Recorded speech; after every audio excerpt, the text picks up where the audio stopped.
Hola, buenos días. Soy Juan Luis Pulido, catedrático de Derecho Mercantil de la Universidad de Cádiz y tengo el encargo de hacer una breve charla, una reflexión sobre el régimen jurídico del salvamento marítimo en España. Agradezco mucho a los organizadores esta oportunidad que me han dado de colaborar con ellos y espero que les sea de utilidad. Lo primero que tengo que advertir o que quisiera que tuvieran en cuenta es que el régimen del salvamento marítimo conviene enmarcarlo dentro de una disciplina más amplia que es el régimen de los accidentes de la navegación.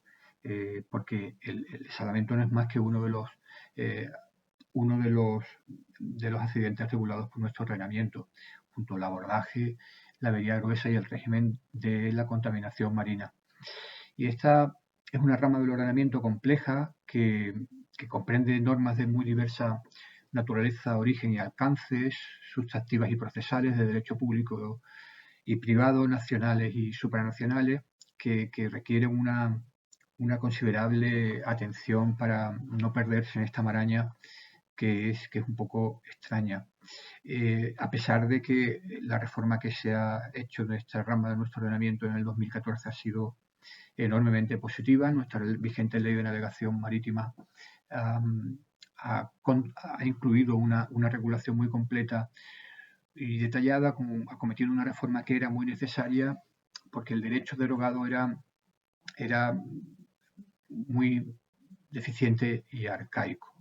Y en la ley de navegación marítima de 2014 pues se ha hecho una actualización y una sistematización de las normas que ha sido muy considerable.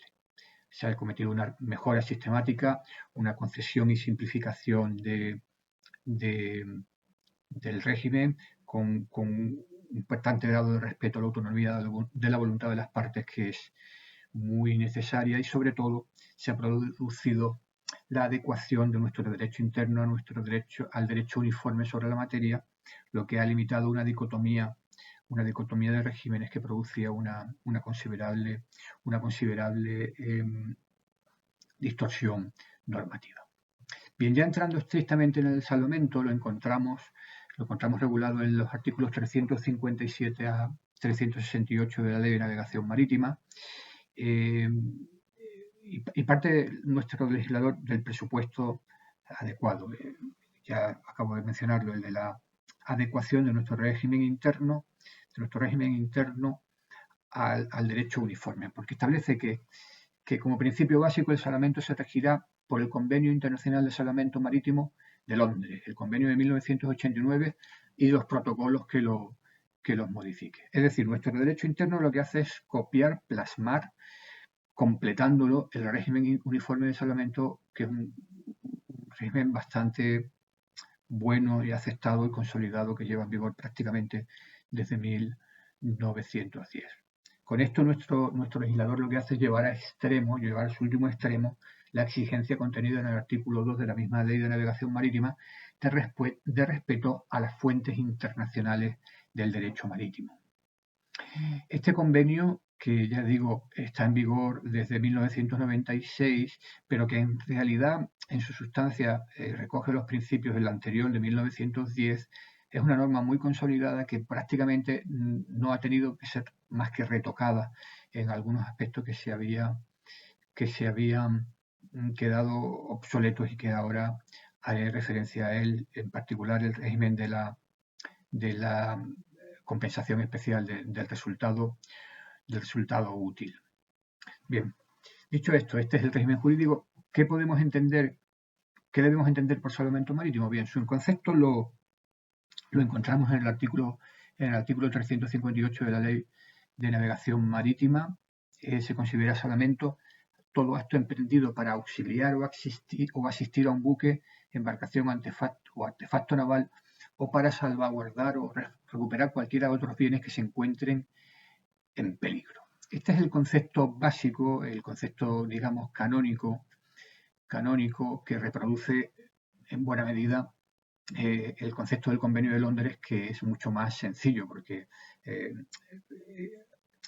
dejándose arrastrar por esa vorágine de excesiva literatura, nuestro legislador lo ha regulado de una forma un poco más minuciosa. El convenio de 1989 se limita a decir que salvamento es todo acto o actividad emprendido para auxiliar o asistir a un buque o para salvaguardar cualesquiera otros bienes que se encuentren en peligro en el mar o en aguas navegables o en cualesquiera otras aguas. Por consiguiente, y prescindiendo de una delimitación negativa para avanzar un poquito más rápido, prescindiendo de una delimitación negativa respecto a lo que no es salvamento, encontramos que la institución está definida de una manera muy semejante tanto en el Convenio de Londres como idéntica en el derecho interno, y que podemos plasmarla en una definición que contenga todos los elementos sustanciales, que es: el salvamento sería la realización voluntaria de una actividad dirigida a sustraer de una situación de peligro a unos bienes que se encuentren en el mar o en aguas interiores y que haya producido un resultado útil. Por tanto, los elementos, a mi juicio, los elementos fundamentales del salvamento son la voluntariedad, la existencia de una situación de peligro y la producción de un resultado útil. Sin la presencia de los tres elementos no estaríamos en el campo del salvamento marítimo, estaríamos en otra actividad que posiblemente, aunque sin duda encontrará su cauce jurídico, pero que debe ser sometida a otras normas jurídicas. Partiendo de esta definición, conviene que hagamos una pequeña referencia a lo que sería su naturaleza jurídica. Es muy importante que tengamos en cuenta que al hablar de salvamento marítimo de bienes nos encontramos con una institución de derecho privado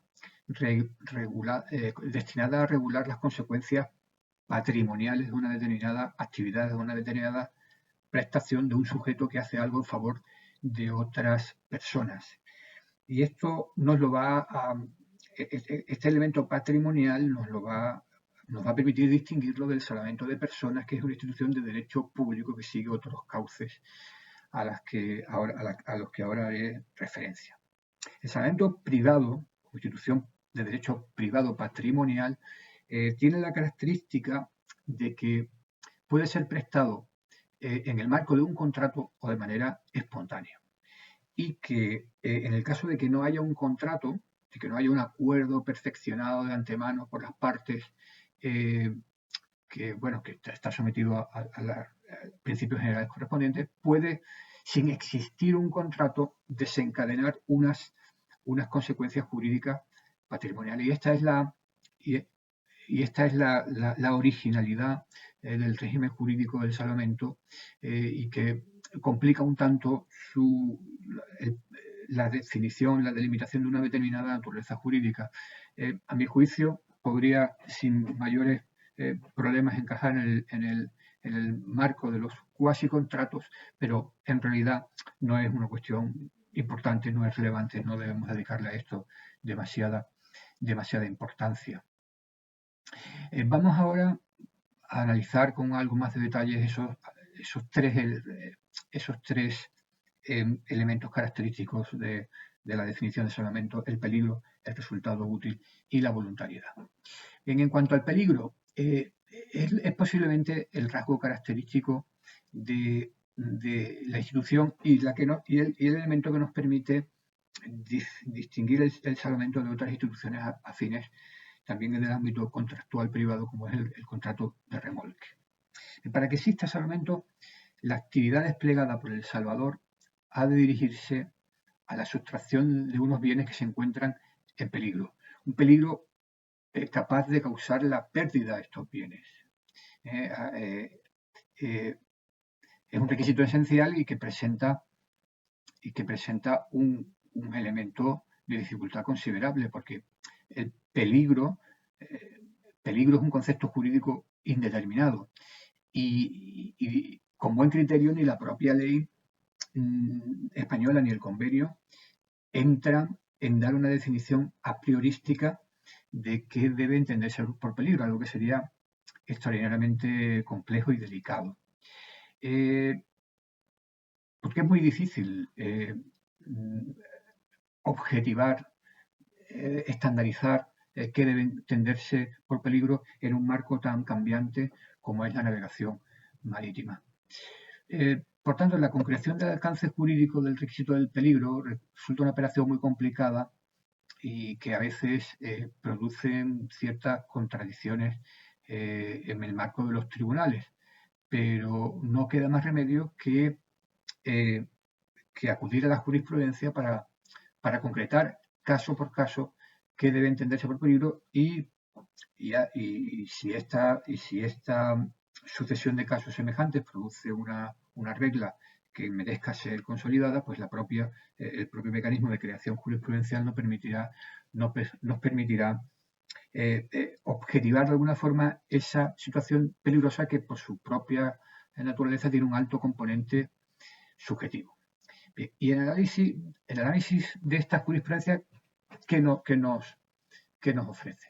Pues, de manera muy breve, un rasgo fundamental.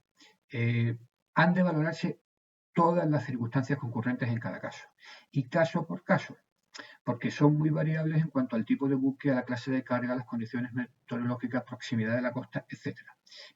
Y analizadas, estimadas todas estas circunstancias, el tribunal tendrá que decidir si concurre esa situación peligrosa o no. Pero como ya digo, ofrecer reglas generales que permita concretar si hay peligro en determinadas circunstancias, por ejemplo, la pérdida de máquina, la pérdida de gobierno, viento, fuerza 9, etcétera, por sí mismo es muy difícil pensar que eso va a permitir considerar en por sí mismo que constituye un peligro. Ahora bien, un buque de una determinada característica en navegación nocturna, cerca de la costa, con viento, fuerza 9, sin gobierno y sin máquinas, pues parece bastante evidente que está en una situación peligrosa que nos permitirá calificar la situación como salvamento. Siguiendo con el análisis de esta jurisprudencia, ¿qué otros elementos han empleado los tribunales para apreciar la existencia de peligro? Bueno, el peligro tiene que ser real, no cabe una mera sensación de peligro por parte de los sujetos que despliegan la operación o que sufren la situación extraña. Ha de ser concreto, es decir, no el propio peligro genérico que conlleva toda la navegación. Ha de ser grave, en el sentido de tener una entidad suficiente para causar la pérdida del bien salvado, o los bienes salvados, una amenaza que pueda conllevar la pérdida del buque, de la carga, del flete, de los demás intereses implicados. Ha de ser inminente, o sea, no tiene por qué concretarse en un futuro demasiado lejano, y puede ser de cualquier naturaleza y origen. Pero estos no son más que algunos de los criterios apuntados por la jurisprudencia que permiten al menos augurar que si concurren estos caracteres de peligro real, concreto, grave, inminente, pues es probable que el tribunal vaya a aceptar la concurrencia de peligro. Pero ya digo, aquí no hay una regla clara. Y la consecuencia inmediata que esto tiene es que si concurren estos elementos, la situación será calificada como salvamento, y de no concurrir, lo más probable es que la actividad acabe siendo considerada un simple contrato de remolque con las consecuencias patrimoniales que ello conlleva. Mención especial requiere el resultado útil, porque como apunté al principio, el convenio de 1910 tuvo que ser reformado en la década de los 80 del siglo pasado, precisamente por esta situación. El resultado útil es un elemento sustancial del salvamento, es uno de sus rasgos definitorios y consiste en la aplicación de la regla tradicional inglesa del principio del derecho anglosajón, que es no cure, no pay. En otros términos, si el dueño de los bienes, el dueño de la carga, el dueño del bien, no ha obtenido algún beneficio patrimonial de la actuación del salvador, no hay que pagar nada. ¿Qué ocurre? Que durante décadas, durante muchos años, esta regla tan tajante, o sea, que me permite tener una enorme remuneración o no tener nada en función de que la operación pueda tener un resultado útil. Pensemos que el salvador puede estar durante semanas, incluso meses, desplegando una actividad sacando un buque usucario en una situación de peligro, y cuando está ya llegando al puerto, un puerto de abrigo, un puerto de refugio, donde esos bienes pueden ser definitivamente extraídos de la situación de peligro, puede producirse la pérdida. Y en este caso, toda la actividad desplegada por El Salvador con anterioridad, pues no tendrá ninguna consecuencia patrimonial. Esto, que es muy tajante, tiene su lógica en la propia configuración del salvamento y ha funcionado así relativamente bien durante décadas. ¿Qué se produce a partir de los años 60? Pues a partir de los años 60 del siglo XX se produce una serie de situaciones en las que, además del daño patrimonial privado que surge en cualquier situación, que puede surgir en una situación de peligro en la mar, surge un componente, digamos, de interés público, que es la prevención de la contaminación marina. Porque un accidente consumado con mucha frecuencia va a dar lugar a una contaminación del mar. De manera que si por aplicación de la regla del no cure, no pay, estamos disuadiendo a los salvadores de que acometan operaciones de salvamento muy arriesgadas, estamos promoviendo estamos desincentivando la prevención de la contaminación marina. Y por esto, en 1989 se produjo una reforma considerable. Consiste en que, dejando intacta el principio fundamental de no cure, no pay, es decir, si no hay un resultado no se paga, se configura al lado de la prestación de salvamento una prestación distinta, que es una compensación especial, que no es por salvamento, sino surge cuando un salvamento infructuoso ha permitido aliviar, reducir, evitar una situación de contaminación marina. En este caso, no se debe una remuneración por salvamento, pero sí surge el derecho del salvador a recibir una compensación especial por haber promovido la preservación del medio ambiente marino. Esto, naturalmente, requeriría una explicación más detallada. Esto se plasma en unas cláusulas determinadas, se asegura, etcétera, etcétera. No me voy a extender a eso porque aquí vamos a quedarnos solos en principios generales, pero es un cambio sustancial del régimen jurídico del salvamento moderno. Y por último, el requisito de la voluntariedad, que es quizás el más dudoso desde el punto de vista teórico o técnico jurídico. Aquí en los dos elementos anteriores no hay discusión ninguna, todo el mundo está de acuerdo. Aquí hay algunas diferencias interpretativas y yo les voy a dar le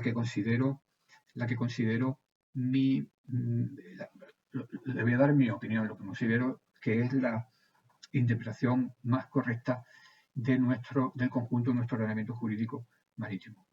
Desde mi punto de vista, si El Salvador, la voluntariedad puede darse desde dos puntos de vista, de voluntariedad del Salvador y voluntariedad del salvado. Desde el punto de vista del salvado, hay cierto acuerdo general. El salvador no tiene por qué ser salvado si no quiere, es decir, puede decidir perder su piel si considera que eso es lo mejor para sus intereses. Pero también desde el punto de vista del salvador,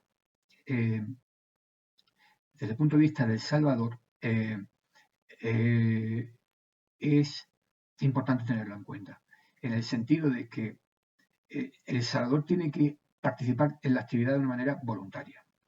Claro, como estamos en el marco del derecho marítimo, donde hay cada vez más componentes del derecho público, la normativa del derecho marítimo administrativo, en algunas ocasiones, puede obligar a un determinado capitán de un buque a participar en una operación de salvamento.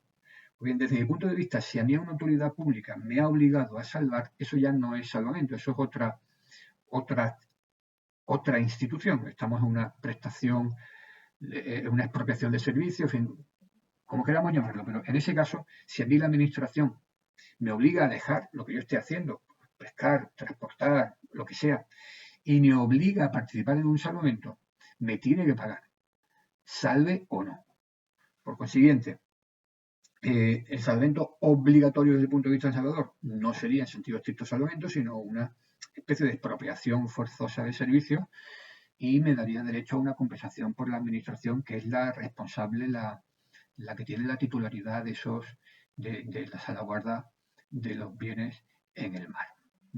Y en cuanto a la voluntariedad del salvado, pues también es un requisito para que surja el deber de indemnizar. Pero aquí, con buen criterio, la ley, y además de acuerdo con los principios constitucionales de España respecto a la preservación de los bienes patrimoniales, exige que el rechazo sea expreso y razonable, sino que entre dentro de lo que sería la lógica económica.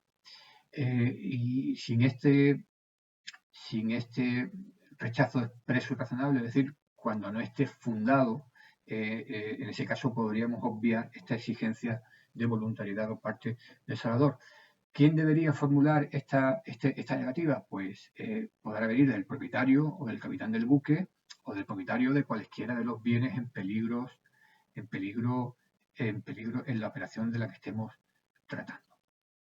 Bien, con eso terminamos los tres elementos fundamentales que identifican la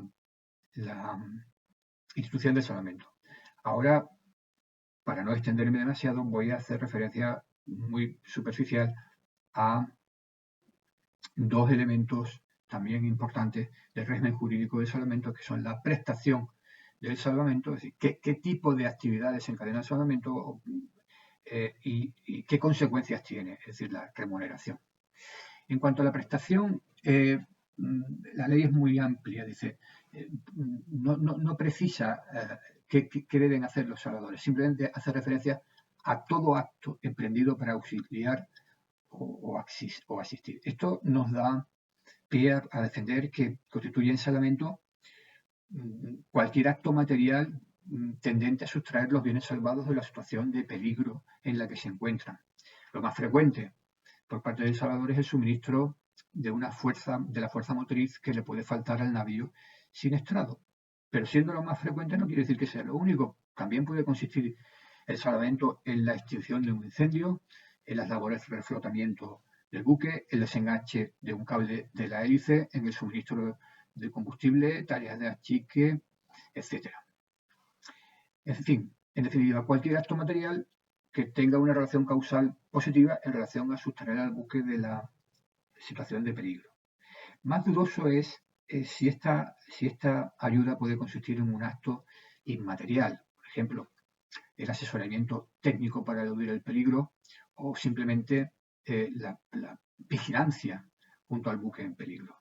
En este sentido, la jurisprudencia es un tanto variable. Yo entiendo que el salvamento puede consistir también en un acto inmaterial.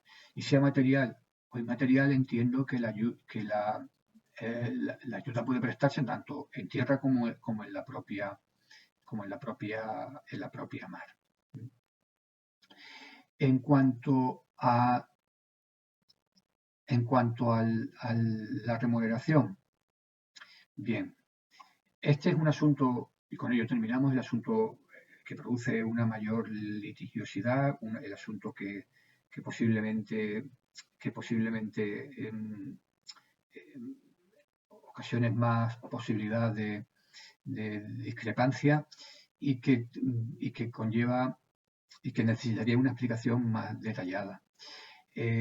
También aquí, como hay alguna discrepancia doctrinal, debo decirles que lo que les cuento es lo que yo pienso, cómo veo yo el asunto, que no quiere decir, por supuesto, que tenga que estar en lo cierto.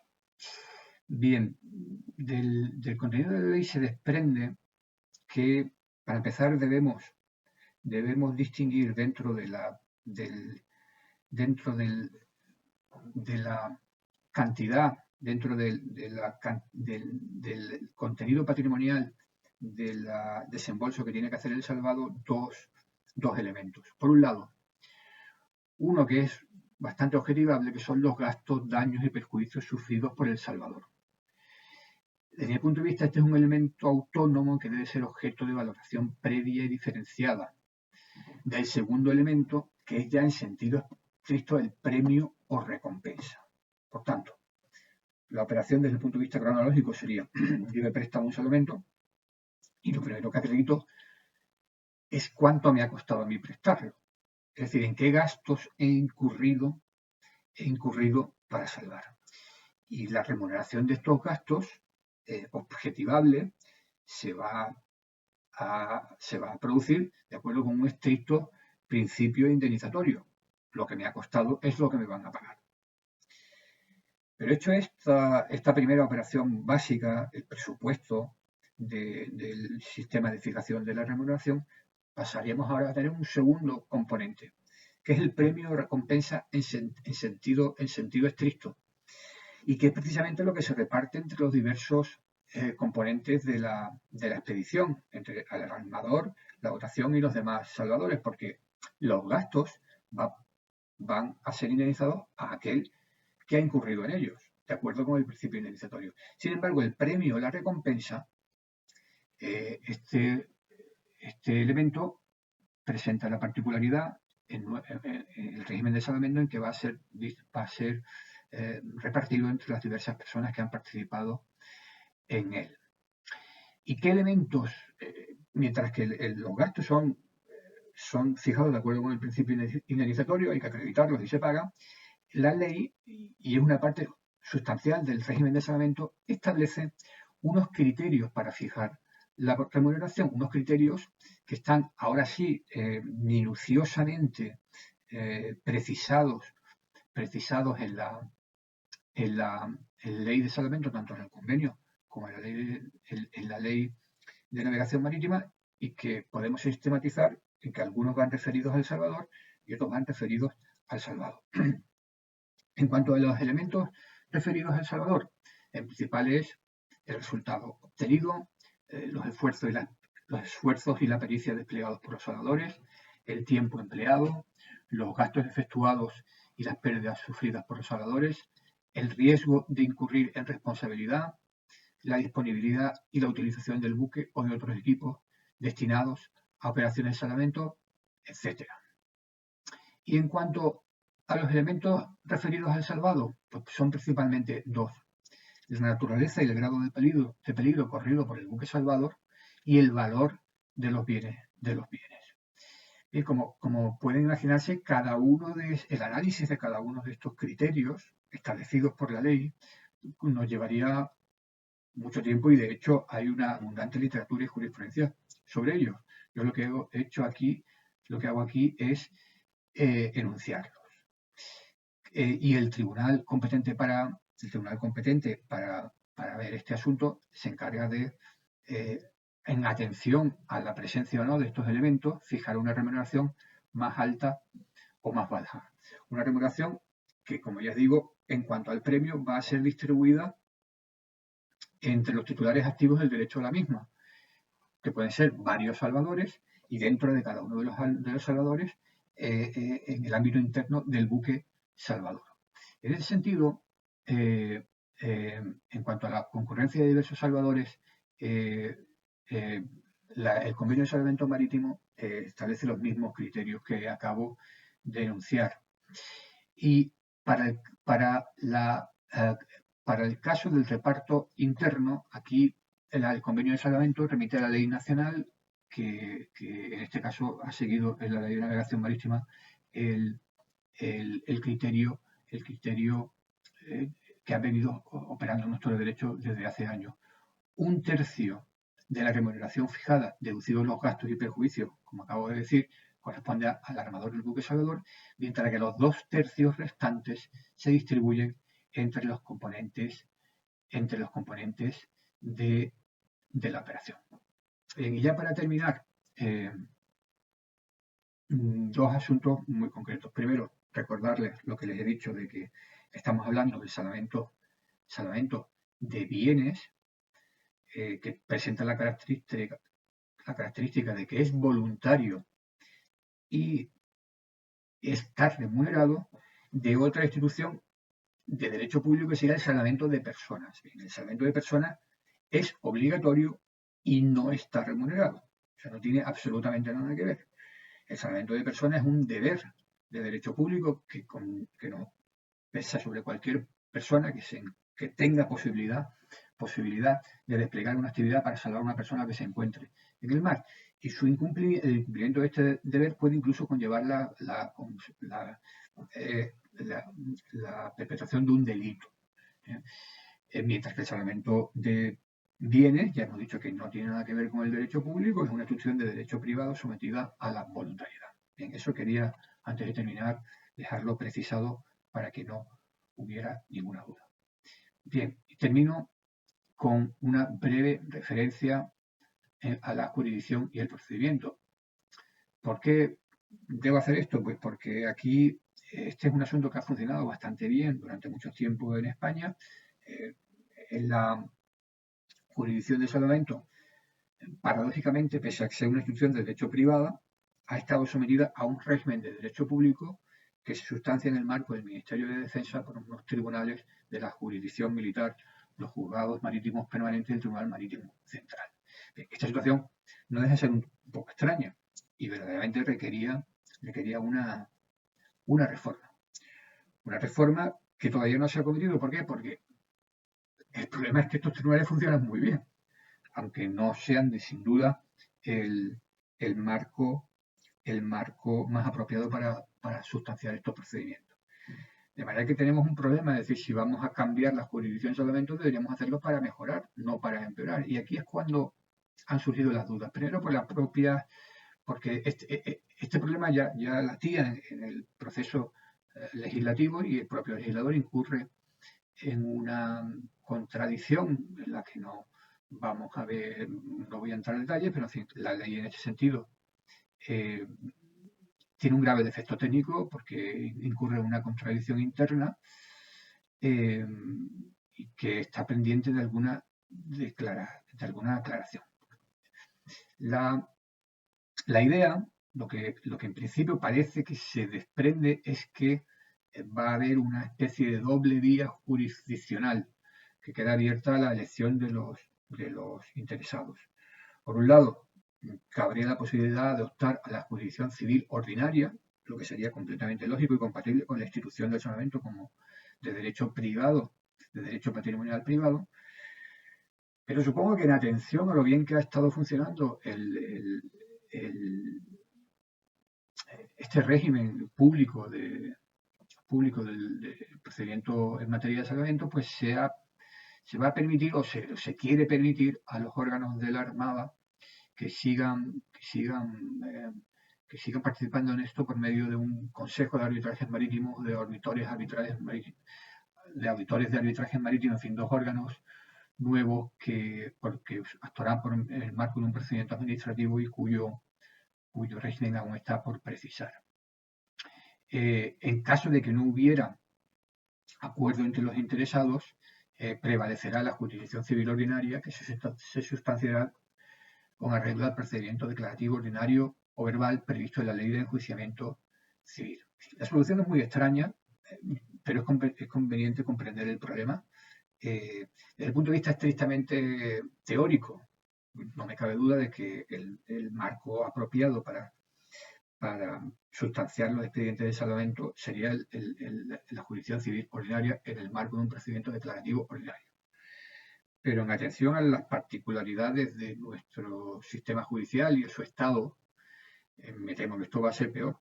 De manera que aquí hay una contradicción entre la realidad y el deseo, que conviene, lo que es mejor en abstracto o lo que está funcionando. En este sentido, entiendo que estas dudas existen y que, en fin, habrá quien corresponda, pues tendrá que aclararlo en algún momento para ver qué se va a hacer con esto en su momento. Bueno, y con esto termino porque me han sugerido que no me extienda más del tiempo que ya llevo grabado, que son unos 35 minutos, así que espero que esto les haya aclarado algo y les deseo lo mejor para la actividad a la que se estén dedicando. Buenos días, saludos.